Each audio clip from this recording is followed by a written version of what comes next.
वर्तमान में मौजूदा समय में छठ पूजा का कार्यक्रम चल रहा है और आज के समय में छठ पूजा सिर्फ बिहार, झारखंड व अन्य राज्यों तक सीमित नहीं है।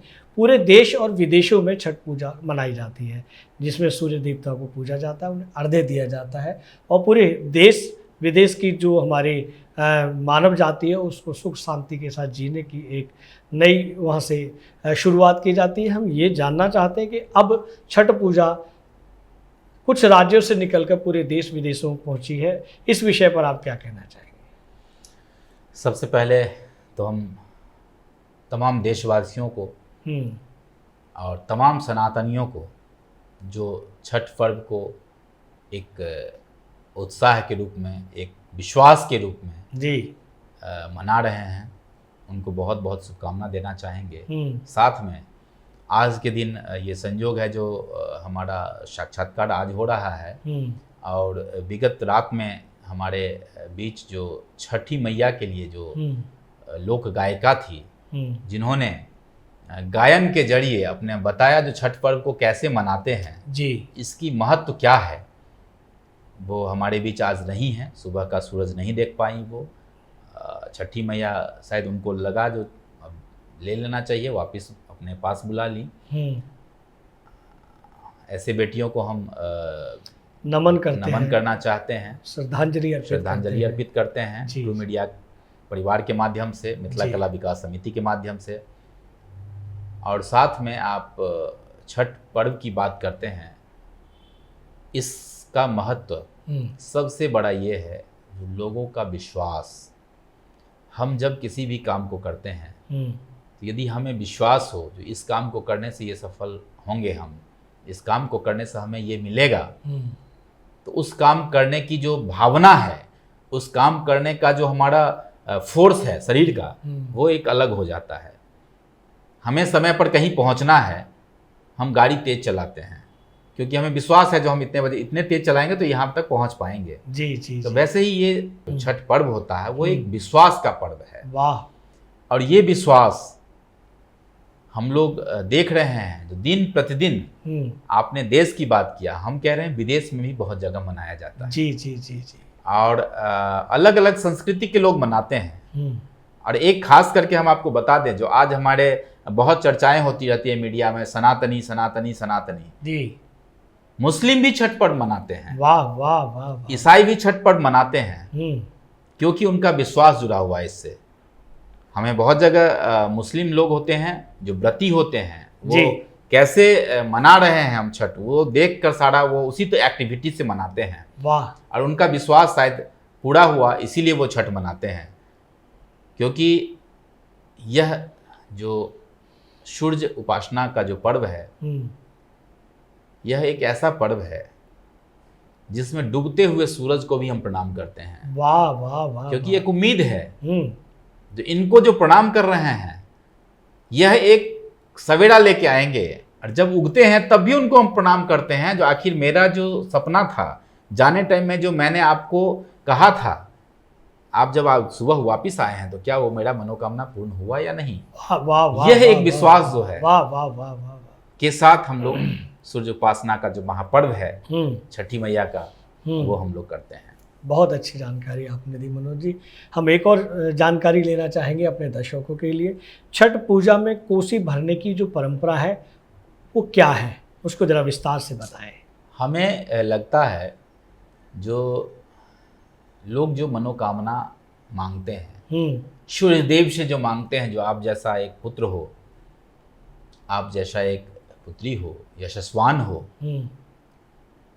जिनकी मनोकामनाएं पूर्ण हो जाती हैं जी, वो इसमें पानी में खड़े होकर सूर्य की उपासना करती हैं और भगवान को अर्घ देती हैं।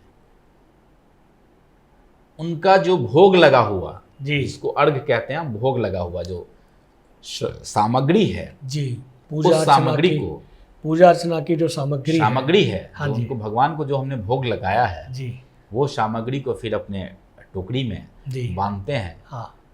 और बांध कर जो है फिर हम लोग अपने घर जाते हैं, प्रसाद के रूप में उनका सेवन करते हैं। और एक खास बात आपको बताएं, जो इसमें समझने की चीज़ है, जो हमारी मिथिला की जो परंपरा है, वो जो टोकरी होता है उस टोकरी में कहीं ज्वाइंट नहीं होता है। वाह। यदि हम साड़ी लेते हैं, साड़ी में सिलाई होता है, साड़ी में हमारा ज्वाइंट रहता है, उस टोकरी में कहीं भी बंधन नहीं होता है, गांठ नहीं लगती, गांठ नहीं होता है। क्या बात है, ये विशेष जानकारी आप दे रहे हैं।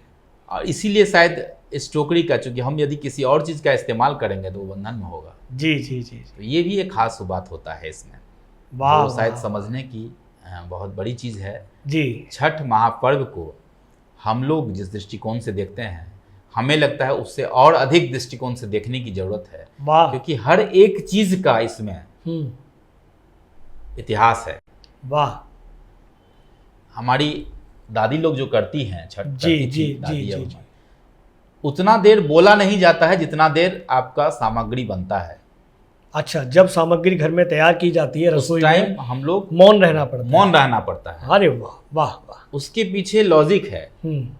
जब हम बोलते हैं दृश्य में या अदृश्य रूप से, हमारे मुंह से थूक निकलती है, लार थूक छींटे लाड़वा निकलती है, वो सामग्री अशुद्ध हो जाएगा, दूषित हो सकती है, दूषित हो सकता है, अशुद्ध हो सकता है, अशुद्ध हो सकता है। तो इसीलिए हम देखने में मिलता है जो जितना देर हम सामग्री बनाते हैं, मुंह बंद करके बनाते हैं, साइलेंट मोड में बनाते हैं, तो ये एक बहुत ही, जितना इसमें आप विश्वास जगाएंगे इस पर्व में, मनोज जी, जितना इसके प्रति विश्वास जाएगा। यहाँ थोड़ा सा हम आपको रोकना चाहेंगे, ये भी जानना चाहेंगे कि जो हमारी माता बहनें रसोई के अंदर मौन के दौरान जो पकवान या जो सूर्य देवता को अर्पित करने वाली सामग्री, वो क्या क्या होती है?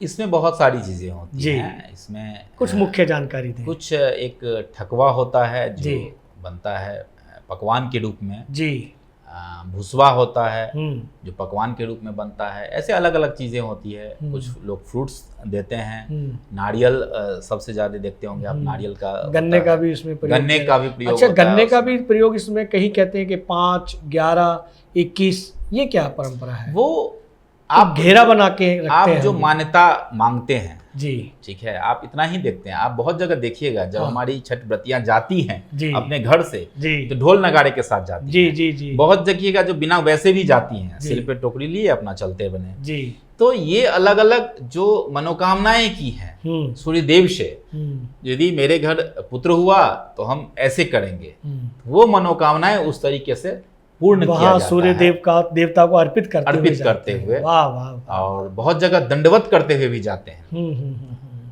जितना कहा जाए शायद उतना कम होगा। इसका इतिहास बहुत ही विभिन्नताओं का है, जी। और जितना इसका पढ़ेंगे, जितना अध्ययन करेंगे, उतना लगेगा और विश्वास आपका जो है और दृढ़ता बढ़ता जाएगा। वाह वाह वाह वाह। मनोज जी, जिस तरह से आपने बताया कि जो व्रती होती हैं माता बहनें, वो जल के भीतर रहकर अर्घ्य देती हैं, सूर्य उपासना करती हैं, सूर्य डूबते हुए सूर्य को भी, उगते हुए सूर्य को। तो ये भी जानना चाहेंगे हम कि हम जो पानी, जो व्रती होती हैं, महिला पुरुष होते हैं, जो पानी में ठहरते हैं, क्या वो चलता हुआ पानी होता है या ठहरा हुआ पानी होता है, या आजकल कुछ लोगों को दिखा के छत के ऊपर भी पानी का एक स्रोत बना लेते हैं और वहाँ भी पूजा करते हैं? तो इनके बारे में भी कुछ बताएं। देखिए, मैंने सबसे पहले ही बताया है, जो ये पर्व एक विश्वास का पर्व है, जी। विश्वास आपका कहाँ पे है? गांव में जो तालाब होता है वो चलता हुआ पानी नहीं रहता है, जी, लेकिन उस तालाब के अंदर होता है। हर जगह नदी उपलब्ध नहीं है, जी। जहाँ नदी है वहाँ लोग नदी में करते हैं, जी। जहाँ तालाब है वहाँ लोग तालाब में करते हैं, जी। जहाँ वो भी संभव नहीं है, जी, क्योंकि पानी को हम सिर्फ एक पानी की जल के दृष्टिकोण से देखते हैं। जल, गंगा मैया का जल, यमुना तो मैया का जल, जल जो है वो अपने आप में गंगा जल है। वाह वाह वाह। जो जल जहाँ है वो पवित्र है। तो उस पवित्रता में यदि हम खड़े होते हैं ना, तो अपने आप को भी हम पवित्र महसूस करेंगे। वाह वाह वाह। ठीक है, इसीलिए वो आस्था, वो विश्वास उस जल में है। कहते हैं जो यदि एक टब रख दिया जाए, उसमें एक बूंद यदि गंगाजल डालते हैं आप, तो वो जल जो है गंगाजल हो जाता है। वाह वाह, शुद्ध। ये एक आस्था है, ये एक शुद्ध है। वाह वाह। तो हम इसीलिए जो है छत पे जो करते हैं वो भी ठीक है, उनका विश्वास है, जो इस जल को हमने गंगाजल बना दिया है। सूर्य देवता उनकी भी मनोकामना की भी मनोकामना उसी रूप में लेते हैं जिस तरीके से लोग नदी में जाके बहुत बढ़िया, बहुत बढ़िया, बहुत बढ़िया। ये वीडियो YouTube पर देख रहे हैं तो हमारे चैनल को सब्सक्राइब करें और बेल आइकन को दबाना ना भूलें। अगर आप Facebook पर ये वीडियो देख रहे हैं तो हमारे पेज को लाइक करें।